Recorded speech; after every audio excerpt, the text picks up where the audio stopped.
Está no ar o Diário Econômico PicPay. Economia e mercados em 5 minutos, para você começar bem o dia. Olá, bom dia. Hoje é segunda-feira, dia 10 de março de 2025 e esse é o seu Diário Econômico PicPay. A semana passada foi marcada pela valorização do real impulsionada pelo enfraquecimento do dólar. A moeda americana encerrou a primeira semana de março com uma queda de 2,13%, mas na sexta-feira o câmbio teve o seu segundo pregão em desvalorização, deixando o real nos R$ 5,79. A divulgação do PIB do quarto TRI de 2024 registrou um crescimento de apenas 0,2%, abaixo da expectativa de 0,4%. O consumo das famílias caiu 1%, refletindo esgotamento dos estímulos fiscais e os impactos da aceleração da inflação. Esse sinal de retração da economia provocou um recuo nos juros futuros, o que corroborou para a perda de força do real. A preocupação é que esse cenário de atividade mais fraca diminui a atratividade por investimentos e sugere menos espaço para altas dos juros. De qualquer forma, as expectativas para a próxima reunião do Copom permanecem com a elevação da Selic em 1 ponto percentual para 14,25. Até porque só quem poderá amenizar ou talvez mudar a trajetória das expectativas desancoradas será a divulgação dos indicadores de inflação desta semana. Teremos a medição do IGPDI de fevereiro, projetamos uma alta de 1,20%. Mas o grande protagonista será a divulgação do IPCA, com expectativa de 1,27% de alta. Mesmo com o anúncio do governo de zeragem de imposto de importação de 10 produtos que compõem IPCA, acreditamos que os impactos para frente no índice de inflação podem ser irrisórios. Mesmo tendo carnes, café e açúcar fazendo parte das medidas, o Brasil é o maior exportador desses itens, o que leva o impacto a ser pequeno. Mantemos a nossa projeção final para a inflação deste ano em 5,6%. Ademais, nessa mesma agenda serão publicados os dados de fiscal do setor público, com previsão de superávit de 104,5 bilhões de reais e a medição de janeiro da PMS e PMC. Agora, outro fator que também impactou as moedas emergentes e, consequentemente, a divisa brasileira foram os dados de importação na China, que apresentaram uma queda maior do que era esperada, aumentando assim a aversão a risco nos mercados globais. No entanto, o governo chinês manteve a meta de crescimento em 5% para 2025 e ampliou o déficit orçamentário, o que inclui medidas para estimular a economia.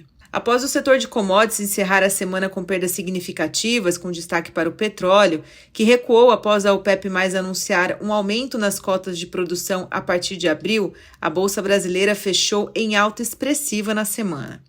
Com apenas 2 sessões e meia, o Ibovespa avançou 1,82%, terminando nos 125 mil pontos. Na sexta-feira, a alta foi de 1,36%, com destaque para as blue chips, pesos pesados do índice, indo na contramão das bolsas americanas, que enfrentaram mais quedas acompanhadas pelo enfraquecimento do dólar frente às principais moedas. Nos Estados Unidos, os dados econômicos mostraram um crescimento moderado da indústria e nos serviços em fevereiro, conforme os índices de gerentes de compras, os PMIs, do ISM. No entanto, as empresas enfrentam pressão de custos e o mercado de trabalho se mostra estável sem sinais de aquecimento.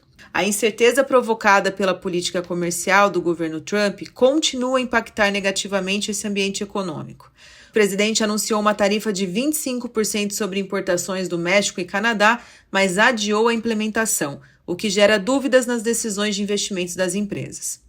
O presidente do Federal Reserve, Jerome Powell, reconheceu a crescente incerteza econômica, mas afirmou que não há pressa para ajustar a política monetária. Mas Powell afirmou que a economia americana está em um bom lugar e reiterou que a política de juros do Fed está bem posicionada para lidar com as incertezas geradas pelas políticas de Trump.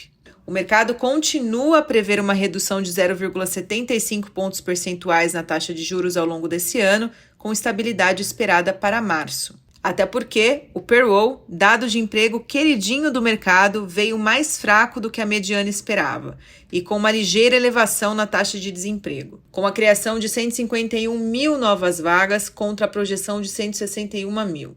O salário médio por hora aumentou 0,28%, marginalmente abaixo das expectativas de 0,3% dos analistas. Os dados do payroll confirmaram o ciclo de desaceleração gradual da economia americana. Já na Europa, um acordo para aumentar em 1 trilhão os gastos de defesa elevaram os juros dos títulos soberanos na zona do euro. Para esta semana, os dados de inflação e mercado de trabalho serão destaque nos Estados Unidos, com projeção indicando uma leve alta no CPI.